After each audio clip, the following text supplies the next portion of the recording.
Now, Albert Einstein had a quote. He said, imagination is everything. It's the preview to life's coming attractions.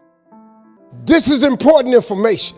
The biggest thing that always troubled me was my imagination, because it was so big when I was a kid. You know, I grew up poor, but I was always imagining stuff. You know, my mama, once a month, would buy a travel magazine at the grocery store. My father used to be so pissed off. Bill, why we spending this money? We were poor. She said, Slick, we ain't got no money to take this boy nowhere. But if he can look in these magazines, maybe one day, it'll cause him to want to travel. I've been to so many countries around the world because of that magazine. I just wanted to go see stuff. My mama had enough sense to plant that seed in me. It's like at Christmas time, we used to get in the car, and my daddy used to take us to the suburbs so we could see the lights. And you know, we just drove around the lights, and I was amazed at the suburbs because I would see these big houses with horseshoe driveways where you drove in and came out the other side. So I told my daddy one time we was riding, I said, Daddy, why don't we get one of them houses? He said, boy, I ain't got no money for that, but that's what I'm bringing you out here for. She said, one day you'll be able to get one of them houses. Let me explain something to you. Because of that right there, I've probably had in my lifetime now about 11 homes.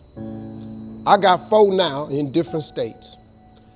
Every house I own got a horseshoe driveway on it. When they was living, they told me one time, they was sitting up watching TV. My daddy looked at my mama and said, Bill, he called my mama Bill, he said, can you believe that this little boy we had on TV? She said, Slick, I can't believe this. I used to send my daddy $5,000 a week. You know, when I first got on TV, I was making $55,000 a week, so I sent my mom and them $5,000 a week. When I got into Kings of Comedy, my father was still living. I showed my daddy one time how much money I made. He said, boy, it take me 4 years to make this kind of money. So I was able to give them something with my life. So before my mom and them left this world, I could give them something. You just got to believe that. You just got to believe, man. Don't ever give up. Faith is the substance of things hoped for and the evidence of things not seen. All faith is, really, the substance of it is just what you hope for. That's all faith is. It's just real hard hoping. You remember when you was little and you said, I hope I get a bike for Christmas? And you went out there one year and the bike was under the tree? You remember when you said you hope you graduate and you mess around and got a diploma? Didn't you remember when you said you hope you get a job and you mess around and you got a job? Huh? At one point in time, the older you get, this got to start clicking in. That faith is really the substance of things hoped for. That if you hope hard enough, one day you ought to get smart and turn all that hoping into belief. And what is belief? Nothing but faith. And what is faith? Faith is a belief in things that you cannot see. See, this what the part you got to get. The evidence of things not seen. Remember I told you that imagination is everything?